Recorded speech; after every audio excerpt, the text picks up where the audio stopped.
Olá, você que nos acompanha aqui no canal do Instituto Brasil Israel no YouTube. Como em toda sexta-feira, estamos com a jornalista Daniela Kresh para comentar os principais assuntos da semana em Israel.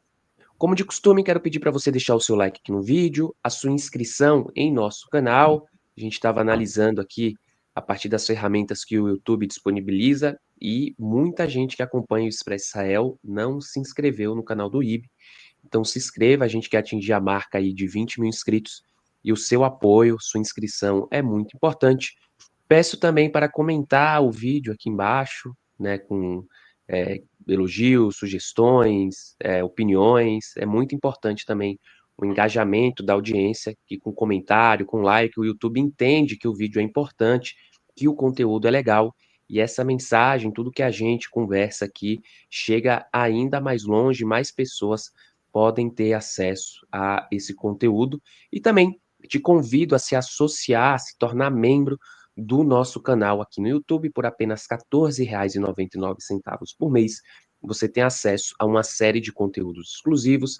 Essa semana, eu e minha parceira de podcast, Anita Efraim, a gente falou sobre um tema, né, que a gente às vezes não costuma falar aqui, mas que é muito importante, é muito popular em Israel, que é o esporte, né, mais especificamente o futebol. A gente falou sobre a estrela brasileira Wesley Patati, que vem brilhando no time do Maccabi Tel Aviv. Também na semana passada conversei com a Dani sobre o Irã. A gente também quer marcar um papo, né, Dani, sobre o Eurovision. A Então, política brasileira. exatamente. Então, são conteúdos que às vezes a gente não consegue falar no Expresso, no podcast, no Notícias da Guerra, no Ler Entrevista. E esse espaço, né, do clube de membros acaba dando oportunidade da gente falar sobre alguns conteúdos um pouco mais aprofundado. Então te convido a se associar ao nosso clube de membros. Dani, entrando no primeiro assunto dessa edição do Expresso Israel, queria comentar um pouquinho sobre a situação da ajuda humanitária em Gaza, isso porque essa semana começou a funcionar uma ONG de distribuição de ajuda humanitária na faixa de Gaza, uma ONG aí que está responsável pela logística da distribuição da ajuda humanitária para os moradores de Gaza. Mas as primeiras imagens que a gente viu sobre a distribuição dessa ajuda foi de muito caos e saques, né? E eu queria saber que ONG é essa, como que foi a contratação, digamos assim, dessa ONG para operar a logística da entrada e distribuição de ajuda humanitária na faixa de Gaza. Pois é, né? A gente tem falado bastante de ajuda humanitária, do fato de que não estava entrando ajuda humanitária desde o final da primeira fase de um acordo que Israel fez com o Hamas, né, de devolução dos reféns em troca de algumas coisas para o Hamas, libertação de presos palestinos e retirada temporária de Israel da faixa de Gaza. Isso foi em janeiro até março. E aí, em março, o governo israelense decidiu não ir para a segunda fase desse acordo, que incluiria a retirada total de Israel e, na prática, o fim da guerra. A gente sabe que esse governo israelense, Benjamin Netanyahu, não quer acabar a guerra, a gente tem falado bastante disso. Os objetivos dele, só ele sabe, mas a gente imagina, na minha opinião, são políticos e para manter a manutenção do governo dele, porque ele tem partidos que o apoiam na coalizão de governo que são contra o fim da guerra, e então ele mantém a guerra para manter esse governo em pé, porque tudo que importa para ele, na minha opinião, é se manter no poder, né? Então ele decidiu que ele não queria a continuidade desse acordo de troca de prisioneiros, deixou 58 prisioneiros em Gaza, prisioneiros não, reféns, deixou 58 reféns israelenses em Gaza, sendo que deles 20 estão vivos e estão sendo torturados e esfomeados e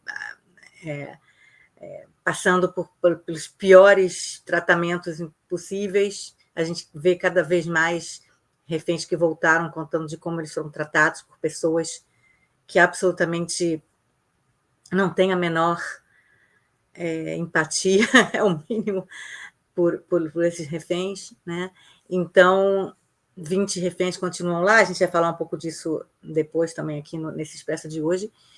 E aí, desde março, quando estourou esse acordo com o Hamas, Israel falou: a gente não quer mais acordo, tal, não sei o quê, não vai, vamos continuar, voltar à guerra. E a gente falou, já voltou à guerra, é uma segunda fase dessa guerra, que tem até um nome específico que eles deram lá, e que está levando a muitas vozes de oposição externamente e internamente. A gente falou bastante disso na semana passada. E uma das coisas principais, quando se fala de vozes externas, internas também, mas principalmente vozes externas, é que, desde então, o fim desse acordo de cessar-fogo, que houve até março, Israel não estava deixando entrar ajuda humanitária na faixa de Gaza. Muitas alegações, porque a gente quer, na verdade, que o Hamas, pressionar o Hamas, então, a deixar o poder, a baixar as armas, a deixar a Gaza. E só assim a gente consegue pressionar o Hamas, porque o Hamas controla a ajuda humanitária. A outra alegação é de que já tem muita ajuda humanitária, nós mandamos, desde o começo da guerra, 600 caminhões por dia entrando com ajuda humanitária, então 2 meses sem ajuda humanitária para construir um novo projeto de ajuda humanitária, não tem problema. Várias alegações, mas, obviamente, nos últimos meses, no último mês e meio, 2 meses, a gente começa a ver muitas vozes internacionais falando que há falta de alimentos, a falta de medicamentos, que há fome, que há uma crise humanitária em Gaza. Eu não estou lá, não posso dizer se é verdade ou não é verdade, não posso dizer se as imagens que saem de lá são fake ou são verdadeiras. A gente sabe que existe o fenômeno do Hollywood, né? Que muitas das imagens e vídeos que a gente vê são fake, são produzidos, mas certamente muita coisa é verdade. Eu não sei dizer o percentual do que é verdade e o que não é, e mesmo que o percentual seja de 5% verdade, ainda assim é terrível você ver fome, pessoas passando dificuldades, sem medicamentos, sem nada em Gaza, independentemente da culpa que seja. É a culpa do Hamas, que pegou toda a ajuda humanitária de antes e está embarreirando, não deixando chegar a população civil? É culpa de Israel, que não deixa entrar mais ajuda humanitária? Obviamente, o mundo todo, principalmente as pessoas que já são contra Israel, dizem que a culpa é só de Israel, e o governo israelense diz que a culpa é só do Hamas, não há consenso.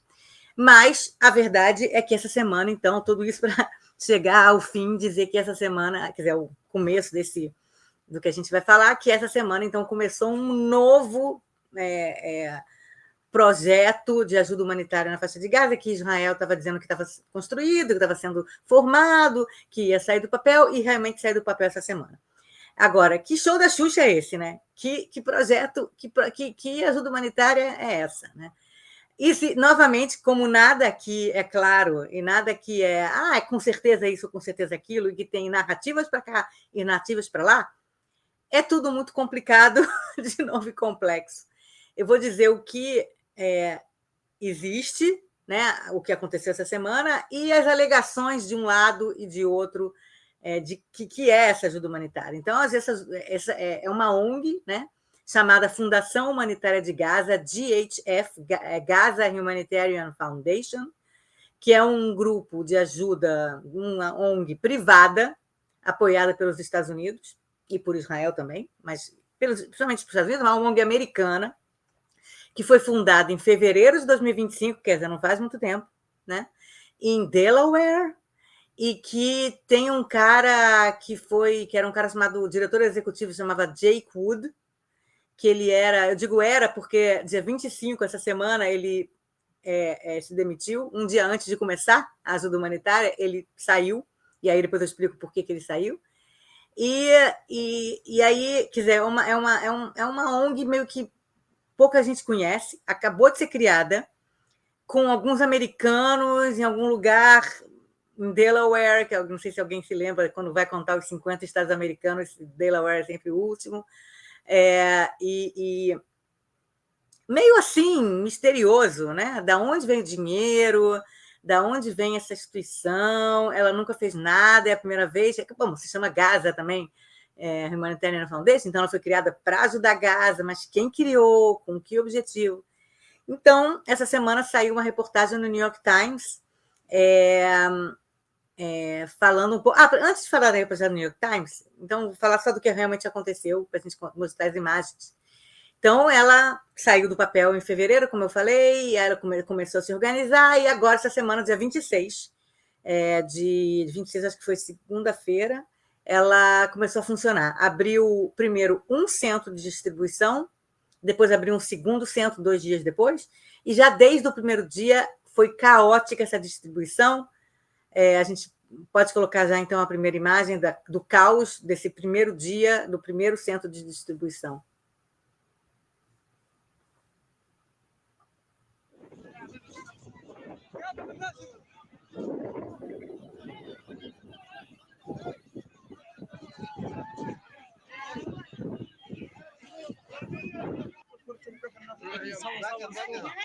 A gente vê aqui as pessoas recebendo as caixas, né? Eles distribuem caixas, o que tem dentro das caixas.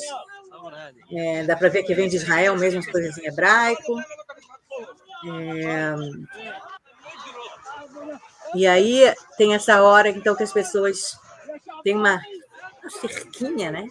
Aí você vê milhares de pessoas que saíram correndo e entraram no centro de distribuição. A quantidade de pessoas tentando chegar e derrubaram a cerca, né?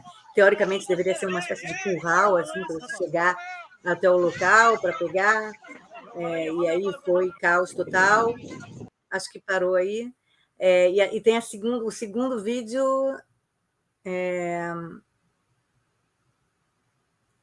dos saques. E aí, no dia seguinte, de noite, teve saque aos caminhões que estavam levando essa ajuda humanitária, de noite. Quer dizer, as pessoas nem... Nesse primeiro vídeo também a gente que não deu para ouvir, mas a gente teve som de tiros, né? Porque teve gente o exército israelense atirou para o alto, né? Para tentar evitar os saques, quer dizer, o caos, né? E aqui são os saques dá para ver, as pessoas subiram nos caminhões e estão saqueando de noite. Saquearam, parece que 18 caminhões. E também destruíram os caminhões, bateram nos motoristas e tudo. Bom, então dá para ver o clima da distribuição dessa ajuda humanitária, né? Agora, quem é, né, essa equipe, essa ONG, que, aliás, reagiu a esses saques, a esse caos, dizendo que é normal, o primeiro dia ter caos, no segundo dia também teve caos, parece que 4 pessoas já morreram, e várias pessoas ficaram feridas já. Quer dizer, mas essa ONG, é a primeira semana, as coisas acontecem, é difícil, tá, não sei o quê, a gente vai abrir mais centros, a ideia são 4 centros de distribuição, e isso acontece e tal, enfim, então aquela coisa meio tipo, a primeira semana isso acontece. Mas quem é, né, esse grupo, né? Quem é esse DHF? Né? Segundo uma matéria do New York Times, que repercutiu aqui bastante, inclusive foi citada no parlamento israelense, no Knesset, é um programa privado de distribuição de alimentos, apoiado por Israel, que já foi... Essa ideia desse programa já tinha sido pensado em dezembro de 2023, quer dizer, 2 meses depois do 7 de outubro de 2023, já havia esse pensamento de ser criado um mecanismo de distribuição de comida dentro da faixa de Gaza.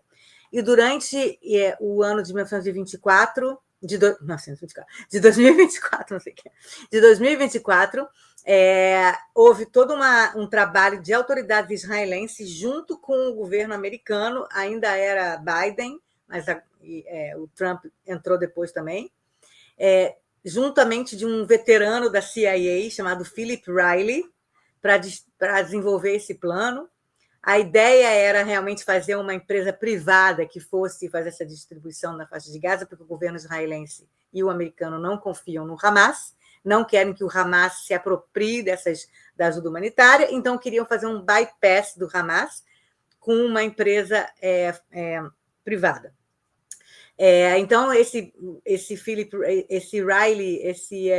Riley criou, então, uma ONG chamada Safe Reach Solutions, em janeiro, que era uma empresa só para proteger esses locais de distribuição, e depois, em fevereiro, foi criado, então, o o DHF para distribuição. Quer dizer, foram criadas 2 empresas privadas, uma de distribuição e outra para assegurar essa distribuição, tudo com pessoas da CIA e veteranos do Exército Americano que iriam lidar com isso. Agora, você pensa, tudo bem, ok, né?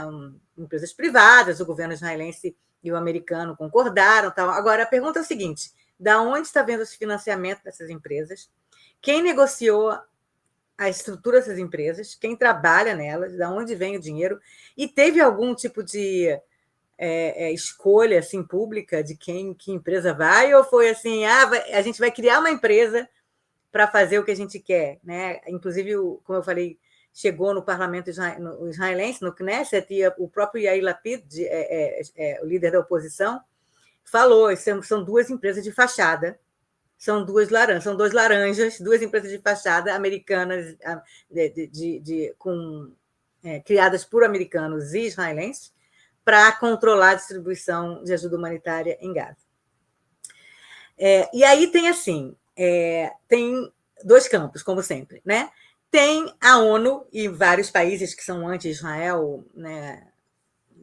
Obviamente, que dizem que é uma tentativa de Israel, dos Estados Unidos, mas principalmente de Israel, de controlar Gaza através da distribuição de alimentos e mantimentos.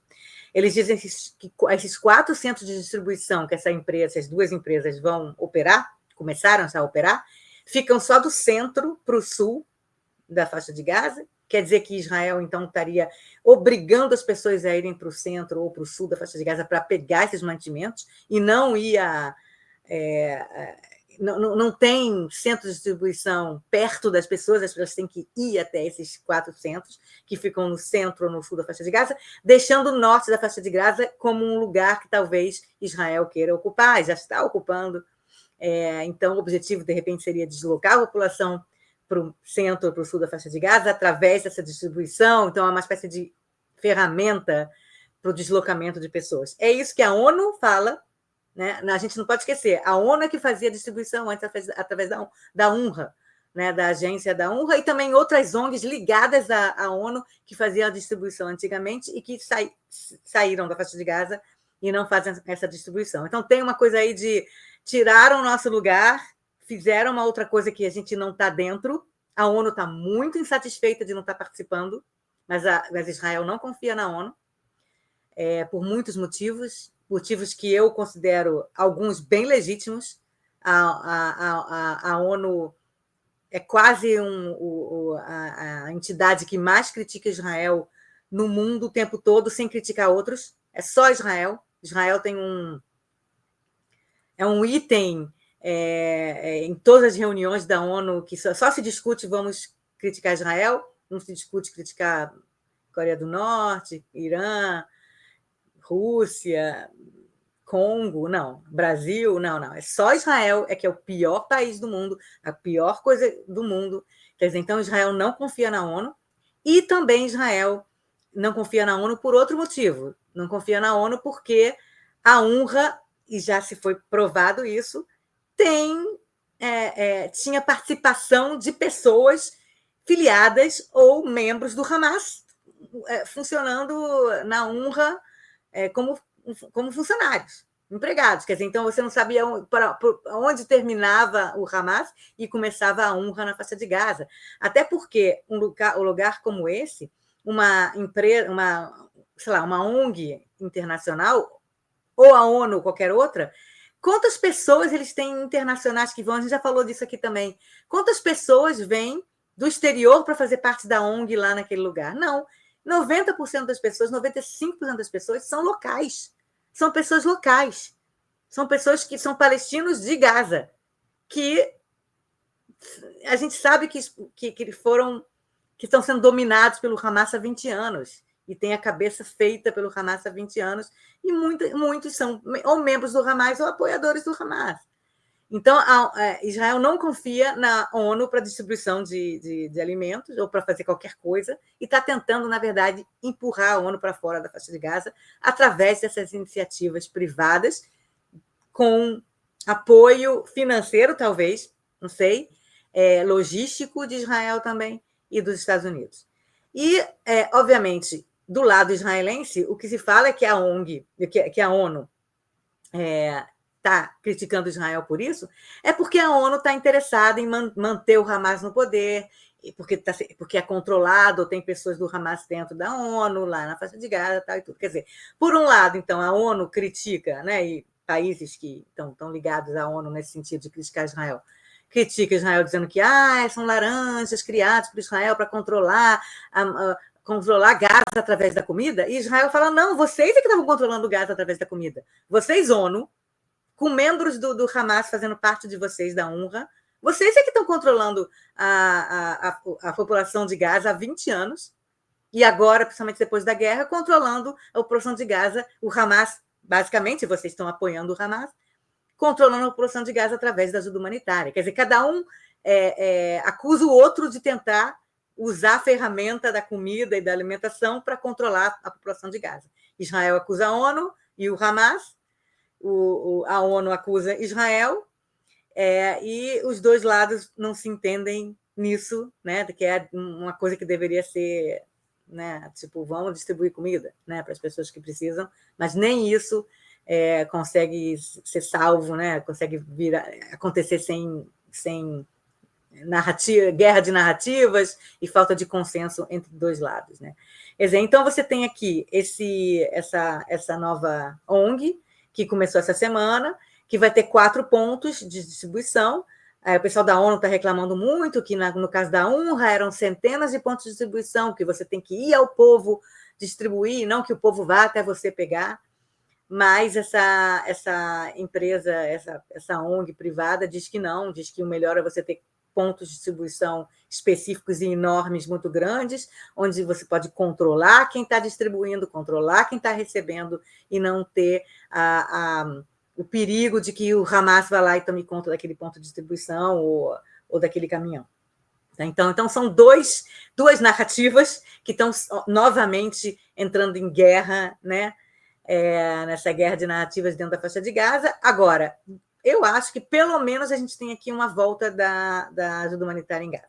Independentemente dessa briga, quem não é, o que faz, o que não faz, você tem pelo menos a volta da ajuda humanitária, apesar de que ela ainda é menor do que antes, né? Você tinha, sei lá, 600 caminhões entrando por dia, e até agora, essa semana passada, acho que foram 100 no total que entraram para distribuir, mas a ONG diz que ela vai aumentando, que ela vai aumentar, que vai ter mais centros de distribuição e tal, no final das contas. Para mim, certamente, fica claro que essa ONG ela tem apoio, pelo menos apoio enquanto ideia de Israel, talvez apoio financeiro também de Israel e apoio logístico também de Israel.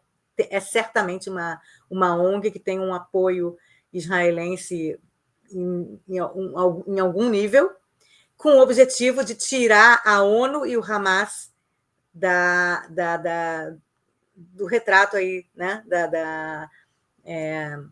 Dessa questão da comida e mantimentos em Gaza, porque lá quem tem a comida, quem tem os mantimentos, quem tem os remédios é que manda. E Israel não quer que o Hamas, através da ONU, ou o Hamas sozinho, continue controlando. E a verdade é que a gente se comisera pela população de Gaza, com certeza que passa um momento terrível, etc.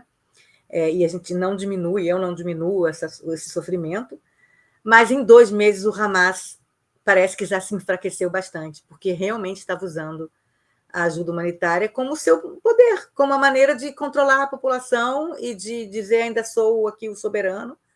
E em 2 meses sem esse poder, o Hamas parece que está um pouco mais com cabeça aberta para fazer, por exemplo, um novo acordo de soltura de reféns e discutir mais alguma coisa, talvez alguma outra ideia. Eu não sei se isso é verdade, se não é verdade, porque cada um tem sua fonte, né? Cada um conversa com alguém do Hamas, aí um cara do Hamas diz, não, isso incomodou a gente, aí o outro cara do Hamas diz, não incomodou nada. Então, a gente não sabe se esse processo, essa ideia de Israel, dos Estados Unidos, de criar essas ONGs, que não existiam antes, né? E usá-las como ferramenta para entrega de ajuda humanitária na faixa de Gaza sem a presença do Hamas e sem a presença da honra, né, da ONU também, se isso realmente está dando frutos em apenas 2 meses ou se só levou o mundo todo a criticar Israel por genocídio. Porque é o que aconteceu. O que aconteceu foi que, independentemente do que vai acontecer daqui em diante, foram 2 meses de Israel sendo achincalhado pelo mundo por extermínio e matança de palestinos, de fome, não sei o quê. E que muitos porta-vozes de Israel, nós aqui não somos, né, mas porta-vozes de Israel no mundo, participando de painéis ou de entrevistas, não conseguiam nem responder as questões e começaram a dizer: a gente também não tem mais o que falar, porque não entrar ajuda humanitária. Não dá para você tentar fazer spin sobre isso e alegar que isso não, mas na verdade, não, mas não sei o quê. Quer dizer, então, 2 meses sem ajuda humanitária na faixa de Gaza causou um dano na imagem de Israel que eu não sei se algum dia vai ter algum tipo de... E eu tenho certeza que o primeiro-ministro e seus outros ministros vão ser julgados em Haia também por isso daqui a alguns meses. A gente vai ver mais indiciamentos do Netanyahu e do governo do Netanyahu e de Israel em fóruns internacionais por extermínio, por causa desses 2 meses. E por causa de discursos do próprio Netanyahu e de outros ministros, dizendo: a gente não vai deixar entrar, não, comida não, a gente não vai deixar, não sei o quê. Que isso aí, falar que não pega bem, ou que pega mal no mundo, é absurdo. Só que dentro de Israel, eu estava conversando com uma amiga minha hoje aqui, e eu estava falando: poxa, não há 2 meses não entra ajuda humanitária, faixa de Gaza, porque eu emocionalmente estou muito mal com isso, né? A minha amiga, que não tem família no exterior, não conhece ninguém no exterior, ela só vive aqui. A vida dela é muito pequenininha, ela mora aqui na minha cidade, o que importa é ela, os filhos dela, e o namorado e tal, não sei o quê. Ela falou: é mesmo, o que eles fizeram com a gente, tá certo mesmo. Uma amiga minha. E eu fiquei olhando para a cara dela assim, incrédula. E pensando em tanta coisa passou pela minha cabeça quando ela falou isso. Mas a desumanização que a sociedade israelense sofre em relação aos palestinos, e também ao contrário, né? Que não tenhamos dúvida.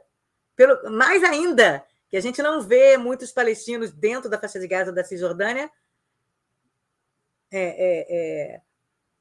condenando ataques terroristas, ou que o Hamas fez. A gente vê muitos palestinos fora, né? Daqui, nos Estados Unidos, tá? A gente falou, assim, aquele cara que a gente gosta muito de seguir, né? Assim, a desumanização entre essas duas populações, que seus governos fazem propositadamente, desumanizando um ao outro, o que o Hamas faz com os reféns, que é a desumanização da pessoa, é que nem navio negreiro. Tipo, dane-se, joga o cara lá e que morra no cativeiro. E a desumanização de uma amiga minha dizer: não entra 2 meses, tá certo, é isso mesmo, para pressionar eles a devolver os reféns. É uma coisa que é muito chocante. É muito chocante. A gente vive aqui no Oriente Médio um momento de choque cultural. É muito difícil. Mas, ao contrário da minha amiga, tem muitas outras vozes de pessoas aqui que não concordam, tem falado, a gente falou na semana passada, muitas vozes internas, de oposição e também de gente que apoia o próprio Likud também, e não os partidos de extrema-direita, obviamente, não, mas o Likud e outros partidos, obviamente, mais a centro e a esquerda, dizendo: não pode, tem que acabar essa guerra, tem que acabar isso, não pode, Israel não pode sofrer isso, né, ficar com essa pecha, né, a vida inteira de que não, negócio humanitário para crianças. Não pode fazer isso. Então, tem muitas vozes internas dentro de Israel também chocadas, mas a gente vê a desumanização acontecendo ao vivo e a cores. As pessoas desumanizando quem está do outro lado, porque é meu inimigo, porque é não sei o quê. A minha amiga alegou, ela falou. Aí eu falei, poxa, mas depois do que os judeus passaram na Alemanha e não sei o quê, né? Imagina se você estivesse num gueto e aí o cara que está fora do gueto falasse, não vou dar comida para você e a sua família está morrendo de fome. Ela falou, mas a gente não fez nada na Segunda Guerra Mundial. E dessa vez o Hamas atacou a gente. É verdade. Mas a criança de 2 anos de idade não tem nada a ver com isso, entendeu? Na minha cabeça. Certo? Então, é muito difícil você ver essa desumanização, e eu, aqui no Expresso, eu tento sempre botar vários lados da questão. Não caio, obviamente, naquele discurso de esquerda anti-Israel, nem discurso de direita pró-Israel, tudo que Israel faz é maravilhoso. Não, a gente aqui o IB é uma organização que justamente vê os 2 lados, os 1000 lados, e contempora, né? Existe a palavra contempora? Não sei. E discute e tal, mas sempre com os valores de humanidade, os valores da humanidade acima de tudo. E eu infelizmente, esses 2 meses, meio que o fato de que tem gente como essa minha amiga que reage dessa forma, que eu espero que eu tenha mudado a ideia dela agora, mas você vê gente deshumanizando os palestinos dessa forma. Porque, assim, eu entendo que, tipo, vamos separar dos palestinos, vamos deixar eles para lá, eu entendo isso. Eu entendo. E isso já se fala, né? Desde 2005, quando Israel se retirou da faixa de Gaza, não era assim, vamos dar para eles um país. Né? O discurso que o Ariel Sharon, na época, conseguiu para conseguir que as pessoas o apoiassem foi: vamos nos separar deles. Né? A ideia era ir na culto, vamos nos separar, vamos nos separar, vamos nos divorciar deles. Nós não queremos estar junto com eles, ok? Que já é uma coisa meio complicada, mas pelo menos não era vamos deixar eles morrendo de fome. Não era isso. Era deixa eles para lá, nós aqui, porque a gente não está conseguindo conviver. Essa era a ideia, também meio complicada, mas era a ideia que conseguiu que o público israelense apoiasse Ariel Sharon em 2005. Mas agora esse governo Netanyahu, falando essas coisas, e o Netanyahu não negando, e pelo contrário, ainda fazendo tipo discursos nesse nível, nessa linha de que não vamos entregar ajuda humanitária para pressionar, e é assim mesmo, e eles que saiam. A ideia, na verdade, é que a faixa de Gaza seja um lugar tão horrível de viver que eles queiram imigrar para outros lugares, que eles queiram sair. Eu estava estudando com a minha filha essa semana as leis de Nuremberg. As leis de Nuremberg, em 1935, cujo objetivo era transformar a vida dos judeus na Alemanha em tão horrível que eles quisessem sair da Alemanha, antes da solução final. Não dá. Eu sei que o contexto é completamente diferente, mas não dá para você ser a favor disso, entendeu? Bom, estou falando aqui enfim, perdi já meu linha de pensamento, mas é porque eu estou muito chocada.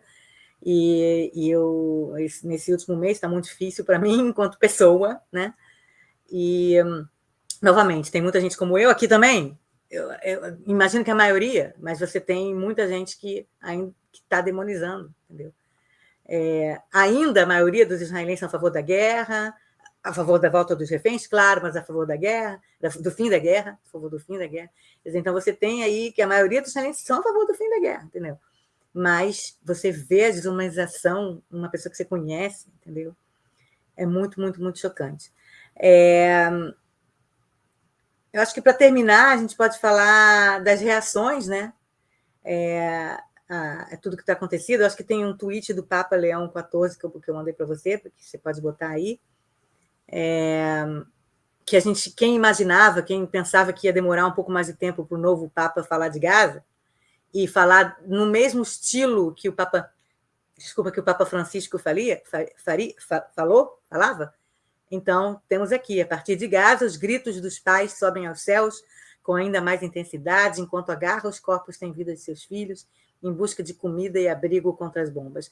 Renovo meu apelo aos líderes: cessem o fogo, libertem todos os reféns e respeitem integralmente o direito internacional humanitário. Então, aí ele falou de ajuda humanitária, ele falou de comida, falta de comida, ele falou também de bombardeio, Israel está bombardeando. Essa semana teve a história de 9 crianças de uma mesma família que morreram. 9 crianças de uma mesma... É inconcebível e é terrível, terrível. A gente fala, guerra, quer dizer, os israelenses falam, guerra é assim, quem mandou entrar, fazer guerra com a gente, guerra terrível, morre gente inocente. Mas por que essa segunda fase da guerra? Por que essa segunda... Não tem mais nenhum motivo estratégico nessa segunda fase da guerra. Só tentar matar os líderes do Hamas, mais líderes do Hamas já mataram Sinwar, os 2 Sinwar, o Yahya Sinwar e o Muhammad Sinwar já morreram. Agora estão buscando os líderes mais embaixo, assim, e aí 9 crianças, entendeu? Não faz o menor sentido, e as vozes aqui contra a guerra estão cada vez maiores, internamente e externamente também. O presidente Macron, da França, falando, o presidente espanhol, a gente viu na semana passada, o presidente da França, o Macron também, falando que vai reconhecer o Estado palestino, parece que vai ter uma conferência agora em junho, e que ele disse que ele vai reconhecer o Estado palestino, e aí, obviamente, a chancelaria israelense, né, que é pau-mandado do primeiro-ministro, do Netanyahu, dizendo que os franceses estão fazendo uma cruzada contra Israel. É tudo o objetivo da guerra, de manter o Netanyahu no poder através da guerra, está acabando com a imagem de Israel pelo mundo. Israel brigar com Emmanuel Macron dessa forma, usando esse tipo de artifício, dizendo que a França está fazendo cruzada contra Israel, é terrível. Não tem outra palavra para definir esse momento da guerra aqui. A maioria dos israelenses, em todas as enquetes, querem que essa guerra termine, para que os reféns, para que, primeiro, os reféns voltem para casa. Segundo, Israel e todos os reservistas que estão sendo chamados, essa semana, acho que fala assim, 450 mil. É um país de 10 milhões de pessoas, 450 mil reservistas. 5% da população sendo chamado para lutar em Gaza. Para quê? Não, é utopia pensar que vai acabar o Hamas. Poderia acabar o Hamas, sim. Pode. Você pode ficar mais 10 anos lutando lá em Gaza e acabar com o Hamas. É verdade. Mas quais são as consequências disso para a sociedade israelense, para a humanidade da sociedade israelense, para a imagem de Israel no exterior? É preciso... tem, né, que aqui os israelenses falam, né? É preciso ser mais inteligente do que certo. Tudo bem, tem que acabar com o Hamas. O Hamas é uma porcaria terrível, é o culpado disso tudo, é verdade. Mas para acabar o Hamas, você vai jogar a água com o neném dentro. Você vai acabar com Israel para acabar com o Hamas. Não. Cada vez mais vozes concordam comigo, com esse meu discurso enorme aqui. E vamos ver o que vai acontecer. Tudo muito triste, né, Dani? Além da desumanização, uma coisa que é triste também nessa guerra e que a gente vê dos dois lados é a instrumentalização, né? De um lado você tem setores que instrumentaliza o antissemitismo e toda a situação na diáspora para justificar né, a continuidade da guerra, é a situação que a gente vê em Gaza, e de um outro lado a gente vê uma instrumentalização também da dor, do sofrimento dos palestinos para justificar um ódio anti-Israel, o ódio contra os judeus, que no final das contas a gente sabe que essas pessoas não têm preocupação nenhuma com nenhum dos lados, a não ser, né, o seu próprio discurso, sua própria narrativa ali, e não encontrar uma solução para esse conflito, que a gente vai falar um pouco no próximo assunto, né, que chega aí a 602 dias, no dia que a gente está gravando essa edição do Expresso, com os reféns ainda continuam em Gaza, né, a gente sabe que uma boa parte, infelizmente, não se encontra mais com vidas, e que, né, traz cenas lamentáveis, cenas muito tristes, igual essas que a gente acompanha aí em Gaza,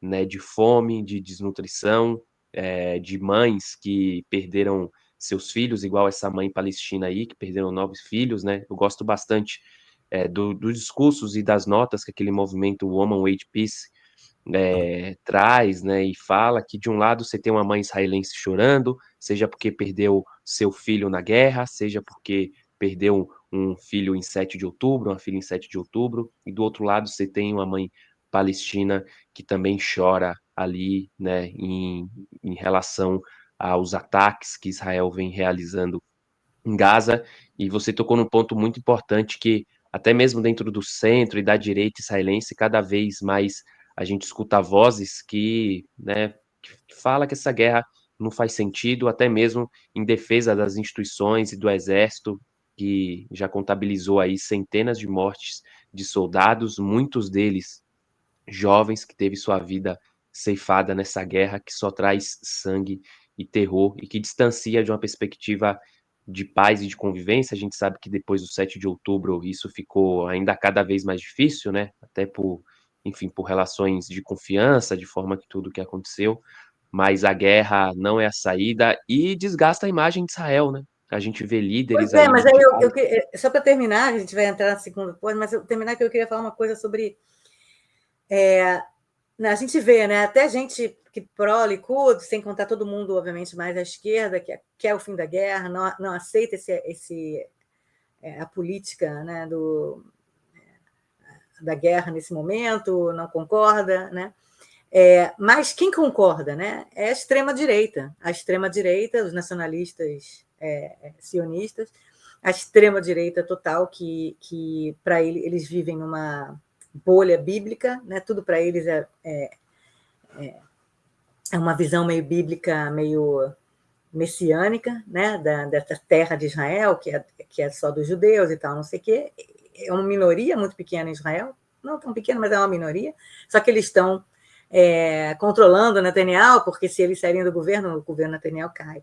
E eles têm, o Smotrich e o Ben-Gvir, que são esses dois ministros que fazem, né, que são os líderes dessa tendência, né, dessa visão, eles têm o isolamento como identidade. O isolamento de Israel do resto do mundo é quase como uma identidade deles.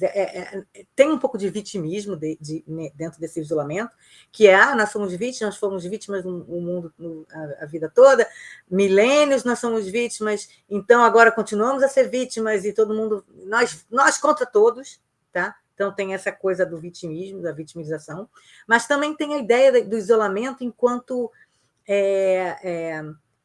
algo positivo, porque se o mundo nos abraçasse, se o mundo abraçasse Israel, talvez os israelenses se tornassem muito igual ao resto do mundo. Eles não querem, eles querem que os israelenses sejam os judeus bíblicos, heróicos da Bíblia, e que não tem que se adaptar ou se assimilar ao resto do mundo. Então, o mundo abraçar Israel, eles não gostam. Não gosta. Esse pessoal aí da extrema-direita não gosta disso. Eles gostam de ser pária. Eles gostam de ser isolados. E de ser isolados para eles quer dizer acima de todos. Então, eles têm o isolamento mundial como identidade e como objetivo. Mas é só eles. O resto dos israelenses não quer isolamento mundial, quer ser abraçado pelo mundo, quer assimilar e ser assimilado. Quer continuar a ser judeu, mas dentro do mundo, jogando as regras do mundo, jogando as regras do jogo, sendo parte da comunidade internacional, parte da família da humanidade, da família internacional, da família das nações. Esse pessoal da extrema-direita não quer ser parte da família das nações. Eles querem ser isolados. Eles estão conseguindo, porque o primeiro-ministro, que era o cara que deveria falar não, deveria falar don't, deveria expulsar esses caras do governo, ou deveria falar, quer sair do governo, sai, não me importa se eu caio como primeiro-ministro, eu vou para as próximas eleições e eu sou eleito com uma outra coalizão. Se ele tivesse culhões, né? E se ele fosse tão corajoso, Netanyahu, se ele não fosse um covarde, ele falaria que caia o governo e eu faço novas eleições e eu sou eleito de novo, sei lá. Mas não, ele não tem culhões e ele não tem coragem de fazer isso. Então, ele não fala don't para essas pessoas que estão isolando Israel por vontade própria e por iniciativa e por identidade e por objetivo. É indefensável. Eu não me importo com esses... O Smotrich e o Ben-Gvir falam isso, nunca ninguém vai mudar a ideia deles. Eles são assim, está no cerne do pensamento deles. Quem tem que dizer não é o primeiro-ministro, que tem que negar o que esses caras falam e tem que dizer publicamente, não penso assim, não é verdade, não quero isso. E se arriscar seu governo cair. E ter coragem de deixar o seu governo cair e vai de novo, tenta de novo ser eleito. Ele já foi eleito 50 mil vezes. O fato de ele não só não se calar, mas começar a juntar as suas vozes a esses caras, para mim é um péssimo indicativo de que ele não está bem da cabeça. O Netanyahu não está... Ele está paranoico. Paranoico. Ele virou aquele líder paranoico, velhinho paranoico, que cada vez que alguém critica ele, então ele fala que o cara é um traidor e não quer... Ele não é mais aquele Netanyahu de 15 anos atrás, que era o cara que, vamos lá, eu vou conversar com as pessoas e vou não sei o quê, porque ele não era... O Netanyahu era o cara de direita, mas era um cara de centro-direita. Um cara que queria o diálogo e que aos pouquinhos foi mudando, a gente sabe por quê, porque ele está sendo indiciado por corrupção. Então, no momento que ele começou a ser indiciado por corrupção, entrou em paranoia e começou a ter...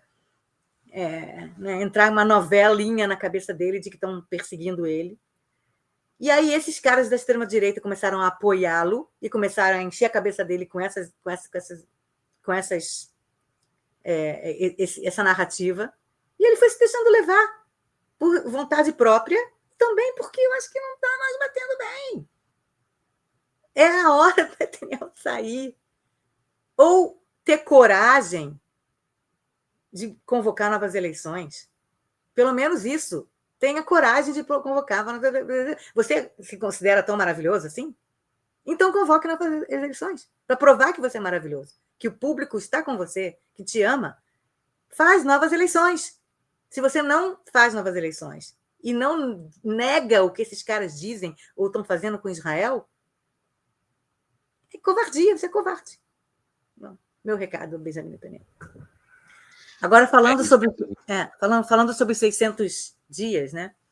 Para começar, aí você falou, né? O número correto é de 858 soldados que morreram desde o dia 7 de outubro e 937 civis que morreram desde o 7 de outubro. Ao total, 1.795 pessoas morreram e mais dezenas ou centenas de milhares, acho que é muito, mas dezenas de milhares de soldados sem perna, sem braço, em coma, com a vida destruída, econômica, mentalmente, com pós-trauma e, como eles, suas famílias inteiras destruídas por esse trauma. Sem contar os 58 reféns que continuam na faixa de Gaza, 20 deles vivos. Né? Então, você tem aí, nesses 600 dias de guerra, esse é o saldo, e as pessoas saíram nas ruas do país todo para lembrar ao governo que a coisa mais importante deveria agora trazer os reféns de volta e não fazer guerra. E acho que eu mandei umas fotos, né, das manifestações pelo país todo. Vou botar aí um pouco as fotos. E teve algumas manifestações que foram um pouco mais arrojadas, digamos assim, e 61 pessoas foram presas, foram detidas. Foram todas soltas, mas detidas por fazer manifestação contra o governo, pela libertação dos reféns. Né? Acho que foi na manifestação de Tel Aviv que eles foram detidos. E aqui, 58 ainda lá, 600 dias, Save Them Now, né? Até em inglês para o mundo todo ouvir. Isso é na praia de Tel Aviv.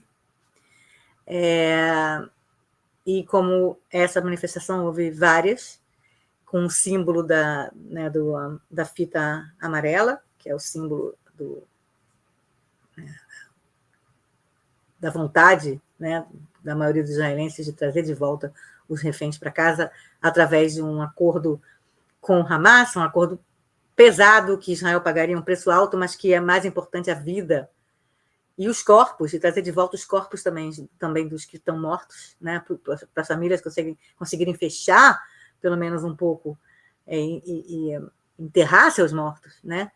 Muitas famílias não vão conseguir superar o trauma nunca, se não conseguirem nem enterrar seus mortos, né, que estão sendo mantidos como moeda de troca pelo Hamas na faixa de Gaza. Agora, tudo muito lindo, maravilhoso. Nesse dia, dos 600 dias, acho que foi um dia anterior, ou foi no mesmo dia, o Netanyahu libera um vídeo. Não vou nem botar aqui, não, porque não tenho condição de ver. Mas o Netanyahu lançou um vídeo de 4 minutos, ele dentro de um túnel do Hamas, não sei aonde, né? Não foi chegar provavelmente, falando, reclamando de um montão de gente, reclamando de todo mundo, né? Todo mundo que é contra ele está perseguindo ele, tá, não sei o quê, né? E no final do vídeo, o vídeo tem 4 minutos, no final, em 3 minutos e 58 segundos, ele fala o seguinte: eu vou dar em breve uma notícia sobre libertação de reféns, se não for hoje, vai ser amanhã. E acaba o vídeo. E todo mundo ficou chocado. As famílias dos reféns, a imprensa, o exército, ninguém estava sabendo de nada, de que ia ter um anúncio de libertação de reféns hoje, no dia desse vídeo, ou amanhã. São dias muito específicos, né? Não é nos próximos dias e em breve, não. É hoje ou amanhã.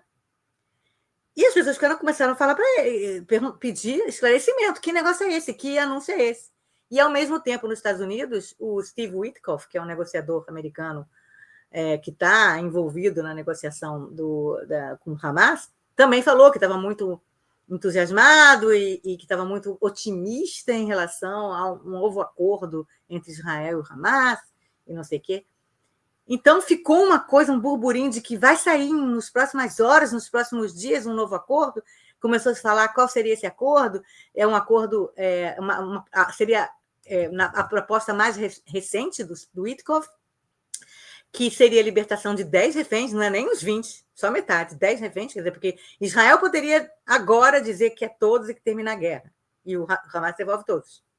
Mas Israel não quer terminar a guerra. Israel, que eu digo, Netanyahu. Netanyahu não quer terminar a guerra. Então, essa proposta seria de 10 reféns vivos e mais alguns mortos, 18 corpos de reféns mortos e 10 reféns vivos, num cessar-fogo de 60 dias. Essa é o que está em cima da mesa. Essa proposta que o Witkoff falou que estava muito otimista, e aí no dia seguinte, né, 2 dias depois desse vídeo, que depois o vídeo meio que ninguém quis mais comentar, Netanyahu não comentou mais, não falou nada, passou o dia seguinte, não teve anúncio nenhum, aí o Witkoff falou isso, aí novamente teve aquela esperança de novo. A semana foi de montanha-russa de esperança da família dos reféns.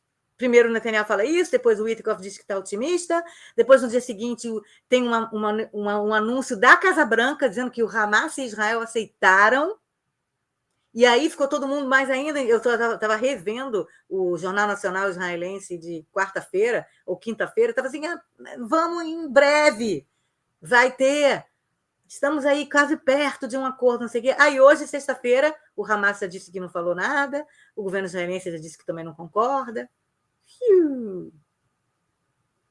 Acho que o Netanyahu falou uma besteira lá para tentar animar as pessoas, e aí depois teve que voltar atrás. O Witkoff, junto com o Trump, porque quando o Witkoff falou que ele estava otimista em relação a um novo acordo com o Hamas, o Trump estava do lado dele. Então, talvez o Witkoff e o Trump tentaram meio que empurrar os dois lados, anunciando mesmo sem ter tido a resposta concreta dos dois lados, uma tentativa de vamos falar logo o que vai acontecer, e aí empurra os dois lados a fazer. Só que 2 dias depois, os dois lados falaram que não estão sabendo de nada, que anúncio foi esse, não estamos sabendo de nada. E no final das contas, nesse momento, nada. Nenhum acordo, ninguém está mais otimista, ninguém está não sei o quê. Quer dizer, imagina a sua emoção enquanto mãe de refém, pai de refém, irmão de refém, que Num dia, não, é agora, vai acontecer, e depois, nada. Então, é uma brincadeira com o coração das pessoas. É quase pornográfico isso, entendeu? É terrível, terrível isso que as autoridades se sentem muito confortáveis em falar coisas, né, que depois não saem do papel. E para terminar essa parte aqui, só queria falar um pouco de Irã. Essa semana teve também mais um embate entre Trump e Netanyahu, cada vez piorando o relacionamento entre os dois. A gente já falou na semana passada também que Israel achou que o Trump vai deixar a gente fazer tudo, e não está deixando, e pelo contrário, está começando a criticar Netanyahu, começando a criticar Israel. O Trump é aquela coisa meio doida, né? Também você não sabe, semana que vem vai começar a falar que Netanyahu é a melhor pessoa do mundo de novo. A gente não sabe, né? Ele é completamente instável. Mas essa semana saiu um furo aqui de reportagem israelense dizendo que houve um telefonema entre o Trump, que ligou para o Netanyahu para dizer para o Netanyahu não atacar o Irã, porque ele recebeu alguma informação de que Israel estava prestes a atacar o Irã. E o Trump, então, ligou para o Netanyahu e falou, não ataque, não ataque o Irã, porque nós estamos terminando um acordo, os Estados Unidos está terminando um acordo, está negociando com o Irã, né? A gente sabe que os Estados Unidos está negociando com o Irã, e parece que vai sair um acordo entre os Estados Unidos e o Irã. A gente não sabe que acordo é esse, a gente obviamente não acredita que o Irã seja acredite no que vai assinar. Quem quiser saber um pouco mais sobre como é que o Irã pensa, pode ouvir o nosso episódio especial aqui no Expresso sobre... Aqui no Expresso não, aqui, né, no canal do IB sobre como é que os iranianos... Vídeo dos membros, né?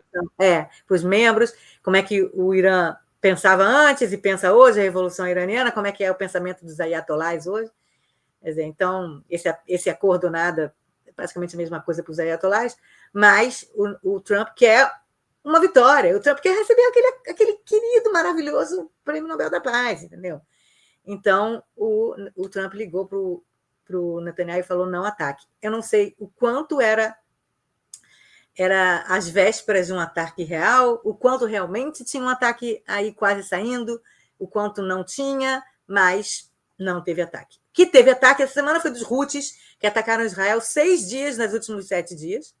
Ontem, inclusive, né, eles conseguiram paralisar o jogo da final da Copa Israelense de Futebol, conseguiram paralisar o show do Aviv Geffen no Parque Yavkon, mas o míssil foi abatido fora mesmo das fronteiras de Israel, no céu, né, na atmosfera, mas o país todo teve que se esconder de novo em bunkers. Eu e minha filha fomos para o bunker aqui do quarto. Quer dizer, então, isso pelo 6º dia seguido, o que piora ainda mais a questão das empresas aéreas que não estão vindo para Israel, que não querem vir mais para Israel, que tem medo dos Houthis atacarem um avião qualquer. Então, não teve ataque israelense no Irã, mas teve ataque israelense no Iêmen. Né? Eles, inclusive, destruíram um avião, né, da Yemen Air. Era o último avião, era o último avião que os Houthis tinham. Foi a importância do avião dos Houthis, né? O mais importante não é os aviões, são os mísseis que eles têm, que o Irã manda para eles. Mas, enfim, não teve ataque contra o Irã, pelo menos, né? Dani, muito triste, 600 dias, né, 602 dias mais especificamente de guerra, né, 58 reféns ainda em Gaza, e é um sadismo muito grande quando o primeiro-ministro dá uma esperança, né, não foi nenhum lá dos carranistas do governo, E não foi Ben-Gvir, um discurso ao vivo que saiu sem querer. Foi um vídeo editado de 4 minutos. Alguém editou, alguém reviu, alguém viu, alguém não sei o quê. Passou por um monte de gente, Passou né? por um monte de gente, todo mundo aprovou. Não foi o jornalista botando o microfone na boca dele falando nem os reféns, né? Então Aí ele teve. poderia dizer, não, foi na hora que eu falei, não quis dizer isso. É uma situação muito triste. A gente aqui, mais uma vez, né, na posição do IB aqui, do retorno imediato dos reféns, né? A urgência de todos. e, né, o fim da guerra, que como a gente comentou aqui, hoje não tem nenhuma perspectiva, inclusive tem um conteúdo no nosso Instagram, né, que a gente postou, recomendo todo mundo ver, posso deixar o link anexado, que é por que a pressão militar não ajuda a trazer os reféns de volta a Israel, e tem um dado, né, que apenas 8 reféns vivos foram resgatados pelo exército nas operações em Gaza, enquanto 111 reféns vivos foram libertados por meio dos acordos, né? Então, vale a pena conferir esse material lá. E Dani, para a gente finalizar aqui o Expresso de hoje, né, continuando ainda no assunto Netanyahu e as questões políticas internas do governo, a gente ficou de comentar na semana passada a indicação do novo chefe do Shin Bet. A gente vem falando dessa história há um tempo, né? E a cada dia que passa, é ainda mais complicada a indicação do novo chefe do Serviço de Segurança de Israel, né? O Shin Bet, ou Shabak. E aí, esta semana, aumentou o coro das vozes contra o nome indicado por Benjamin Netanyahu, né? Tinha toda uma questão envolvendo o chefe anterior, que era o Ronen Bar, a Suprema Corte também entrou aí no meio em relação à demissão, à inconstitucionalidade dessa demissão, e queria saber quem é esse novo chefe do Serviço de Segurança de Israel, o que ele pensa, a posição dele aí em relação à guerra, e tem até boatos, né, que ele foi indicado pela primeira-dama israelense, né? Bom, por onde começar? Então vamos começar do começo, né? O Netanyahu não estava gostando do chefe do Serviço de Segurança, né? Da ABIN israelense, não estava gostando, porque ele, ao que esse próprio ex-diretor, né, do Shin Bet, do Shabak, esse próprio diretor e outros diretores anteriores também a ele falaram, é que o Netanyahu pediu a ele para utilizar as ferramentas do Serviço de Segurança contra opositores a ele. E o Serviço de Segurança de Israel, o Shin Bet, o Shabak, não é um serviço de segurança para fazer o que o primeiro-ministro quer contra seus opositores políticos. O Shabak, ele serve ao país, ele não serve ao primeiro-ministro, certo? Então, você pedir para que o diretor do Shabak utilize de recursos do Shabak, que pode ser utilizado contra o terrorismo, contra 1000 outras coisas, inteligência e terrorismo interno, terrorismo externo, para atingir opositores, é um absurdo, e parece que o Ronen Bar se recusou, e, inclusive, segundo o próprio Ronen Bar, que era o diretor do Shin Bet anterior, que o Netanyahu falou que se houvesse algum tipo de crise institucional em Israel, se houvesse a pergunta se ele, como diretor do Shabak, tem que ser leal ao primeiro-ministro ou à Suprema Corte, ao Poder Judiciário, que ele teria que ser leal ao primeiro-ministro. E o Ronen Bar falou, não. Eu sou leal à Suprema Corte, sou leal à democracia israelense, e não ao primeiro-ministro aqui, X ou Y, né? Então, o Netanyahu resolveu demiti-lo. Isso foi um choque, e a assessora, né, jurídica do governo, que é promotora pública também, a Gali Baharav Miara, imediatamente falou que isso ia ser levado, que ela não concordava com essa demissão, que ia levar também um assunto à Suprema Corte.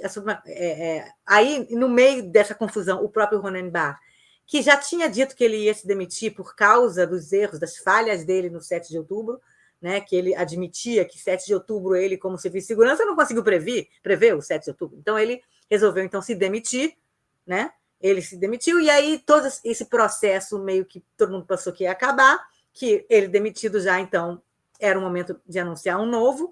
Só que, mesmo assim, o Suprema Corte falou que a demissão dele é inconstitucional, mesmo ele tendo se demitido depois. E que não só a demissão dele é constitucional, como o primeiro-ministro não poderia nomear um novo chefe do Shabak, diretor do Shabak, porque a demissão do anterior tinha sido inconstitucional. E que tudo bem, se o governo mesmo assim quiser nomear um novo diretor do Serviço de Segurança, não pode ser o primeiro-ministro, porque tem problemas aí jurídicos, o primeiro-ministro está sendo investigado por corrupção, e não só por corrupção, o primeiro-ministro está sendo, e assessores do primeiro-ministro estão sendo investigados naquele caso do Qatar Gate, receberam dinheiro do Qatar para fazer diversas coisas, a gente falou bastante aqui. Então, teria um choque aí de interesses. Então, o primeiro-ministro não poderia ser a pessoa que vai indicar o próximo diretor do Shabak. Nem ele e nem seus ministros que se envolveram nessa questão do Qatar Gate, né? Dessa corrupção através do dinheiro do Qatar. Então, só que o Netanyahu falou: estou nem aí para a Suprema Corte, não estou nem aí para a assessora jurídica, ignorou e indicou um cara. Eu quero botar uma foto, que você coloque a foto do cara, com o Netanyahu, que parece que foi nesse momento que foi decidida a indicação, que foi um encontro que eles tiveram umas duas semanas atrás, e que as pessoas, os jornalistas presentes, falaram: foi aí que aconteceu a decisão do Netanyahu. Foi nesse momento, o Netanyahu está conversando com esse cara, que é um general, chamado David Zini, tá? E logo em seguida, depois dessa foto, os dois entraram no carro do Netanyahu, ficaram uns 10 minutos no carro, e pouco tempo depois o Netanyahu anunciou que ele ia ser o novo chefe do Shabak. Agora, esse cara, o general David Zini, ele é um general, então ele sabe tudo de exército. Ele foi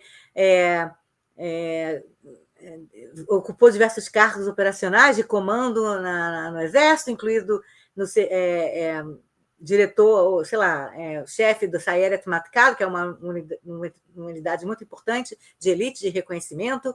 Ele comandou o batalhão 51 da Brigada Golani, que é muito importante, da unidade Egoz. Ele também participou da Brigada Alexandrone. Ele foi fundador da Brigada e líder do Comando de Treinamento e Doutrina, bem como do Corpo de Estado Maior. Eu traduzi aqui para português, eu não sei nada de exército. Digo para vocês, nada de exército e jargão de exército, não fiz exército, não sei de nada.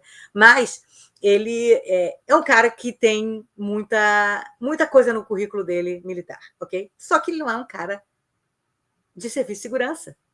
Ele passou a vida inteira no exército. Ele não passou a vida inteira no Mossad, no serviço de segurança, na polícia. Ele não fez nenhum tipo de investigação, nunca entrevistou ninguém para investigar se o cara é terrorista ou não sei o quê. Então, ele não tem não só conhecimento sobre esse assunto, como ele também não conhece as pessoas que estão dentro do serviço de segurança nesse momento. E no meio de uma guerra, você demitir... Ele já tinha demitido o ministro da Defesa, né? A gente já falou disso alguns meses atrás. Demitir, além do ministro da Defesa, demitir agora o diretor do Shabak, para colocar uma pessoa que não conhece, que para conhecer todo mundo lá dentro, entender como é que é o trabalho, não sei, que vai demorar um ano, sei lá quanto tempo. Isso no meio de uma guerra que está acontecendo agora, é um absurdo. Então, muitas vozes começaram a dizer que, pelo menos, essa questão de como foi feita o anúncio e da onde vem esse general, já não está bom. Fora isso, começaram a surgir vozes também falando especificamente do general David Zini como uma pessoa que talvez não seja a melhor opção para esse cargo. Primeiro, o David Zini, ele fez essa negociação com o Netanyahu, ou aceitou que o Netanyahu o indicasse, sem primeiro falar com o chefe do Estado-Maior das Forças Armadas. Ele não contou para o diretor do Exército, para o general-chefe das Forças Armadas, o Eyal Zamir. Ele não foi ao Eyal Zamir e falou: olha, o Netanyahu está me indicando, o que você acha, concordo ou não concordo. Ou não falou para o Netanyahu: fala com o meu chefe primeiro. Não, o Netanyahu escondeu do chefe do Exército que queria indicar o general abaixo dele como líder do Shabak. Por quê? Porque ele sabia que o Eyal Zamir, que é o chefe do Exército, ia ser contra, ia tentar minar esse anúncio. Então, ele falou, o Netanyahu anunciou o David Zini como novo líder, como novo diretor do Shabak, 5 minutos depois de ter falado com o diretor do Exército, o chefe do Exército. Quer dizer, o Eyal Zamir soube 5 minutos antes do anúncio oficial da nomeação. O que o Eyal Zamir fez no dia seguinte? Chamou o David Zini e demitiu ele do Exército. Exonerou ele do Exército. Então, o cara já não é mais general do Exército. Se ferrou nessa, porque se ele não... Se a indicação dele não sair, ele não for, na verdade, o novo chefe do Shabak, pode entrar na Suprema Corte, aí, tá, não sei o que, ele também não pode mais voltar para o exército, porque ele fez tudo na surdina, o Netanyahu fez tudo na surdina e avisou o cara que era o chefe dele 5 minutos antes de anunciar. De novo, mais uma coisa procedural que já não foi certo. Todo o caminho, né, de como você demite o diretor do Shabak, depois como você indica, como você sugere. Porque, além disso, essa indicação tem que passar por uma comissão, chamada Comissão Grunis, que é uma comissão que estuda a nomeação de autoridades importantes. E essa comissão não está nem unida, não tem nem líder dessa comissão. Essa comissão nem existe ainda direito. O Netanyahu está tentando agora chamar a gente para reviver a comissão para poder julgar essa indicação. E não está conseguindo, porque ninguém quer entrar botar a mão nessa cumbuca. Nenhum ex-chefe do ex-juiz, né? Porque essa comissão é feita de ex-juízes, gente que foi do Supremo, gente que não foi seguir. Nenhum ex-juiz quer não fazer parte dessa comissão. Então, pode ser que não saia essa indicação. E aí o cara já saiu do exército, se ferrou, e não vai ser também líder do diretor do Shabak. A gente não sabe o que vai acontecer. Então, já tem toda aí uma questão de como que isso foi feito de maneira esquisita, a demissão do anterior, por motivos escusos, e a indicação rápida, sem passar por todos os degraus, né, por todos os processos até que essa indicação fosse realmente aceita. Vozes que são contra o general David Zini por causa de quem ele é. Por quê? O general David Zini parece que é um cara que apoia a direita, a extrema-direita. Ele tem 11 filhos, ou uma coisa assim. Ele 10 filhos, ele é considerado messiânico, tá? Ele é um cara, tipo... se algum dia ele deixar... não, ele acabou de deixar, né, a vida militar, mas se ele for para a política, ele com certeza vai para o partido do Itamar, né, do Bezalel Smotrich, né? Ben-Gvir, entendeu? E Força ele é um judaica cara... ou... Né, e ele é um cara que... Pior, e a coisa que mais chocou as pessoas aqui, e principalmente as famílias dos reféns, ele falando, e foi divulgada uma fita, né? Foi uma gravação, ele falando com pessoas dentro do exército, dizendo que, primeiro, ele acha que ele é contra qualquer negociação de retorno de reféns. Ele é contra negociar com terrorista e negociação de retorno de reféns, e ele acha que a guerra que Israel luta, as guerras que Israel luta, são eternas, que é uma coisa messiânica, bíblica. Então, ele é contra negociar, porque se você acha que é uma guerra eterna, você não negocia refém, dane-se, porque a guerra é eterna, não vai acabar mesmo, então não vou negociar com terrorista. Então, ele falou que ele é contra negociações de devolução de reféns e disse que essa guerra é eterna. E as pessoas ficaram chocadas com essas frases dele. O atual chefe do exército, inclusive, fez um discurso em frente a cadetes e falou: essa guerra não é eterna, podemos terminar com ela, podemos ser que, meio que mandando uma mensagem contrária ao que o David Zini falou, e dizendo que o mais importante é trazer de volta os reféns e nossos cidadãos para casa, porque não deixamos pessoas para trás. Ok? Quer dizer, então você tem aí vários motivos para as pessoas estarem de cabelo em pé com o anúncio desse novo diretor do Shabak. É um cara que foi cooptado pelo Netanyahu numa conversa de 10 minutos, provavelmente dizendo que era leal ao Netanyahu e que aceitaria ser leal a ele e não à Suprema Corte. Um cara que aceitou que todo o processo de indicação dele fosse absolutamente não normal, digamos assim, esquisito, né? Que não passou por todos as questões jurídicas que deveria passar, e tudo que deveria acontecer. E não só isso, é um cara que tem como pensamento um pensamento messiânico de que Israel está numa guerra eterna e que não tem que negociar com terrorista, que refém tem que ficar lá mesmo. Né? Então, tudo isso deixou as pessoas e continua deixando as pessoas de cabelo em pé. E a última coisa que a gente tem informação é que a assessora jurídica do governo, né, a Gali Barav Miara, que o Netanyahu quer demitir, né, que está tentando demitir de qualquer maneira,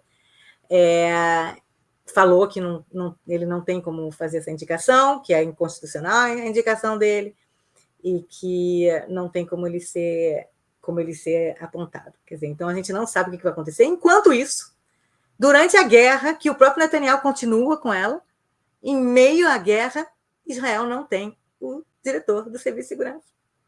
Vazio o cargo. Vazio. Não precisa, né? Israel não precisa do diretor lá de Serviço de Segurança, né? Tá tranquilo ficar sem ninguém lá.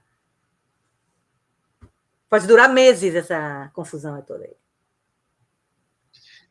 É bizarro, para não dizer para dizer o mínimo, né? É uma ameaça, né? Uma fragilidade, vulnerabilidade da segurança do país, né? É E uma ameaça até à democracia também, é um pontapé na democracia, é uma ameaça à segurança pública, ignorar as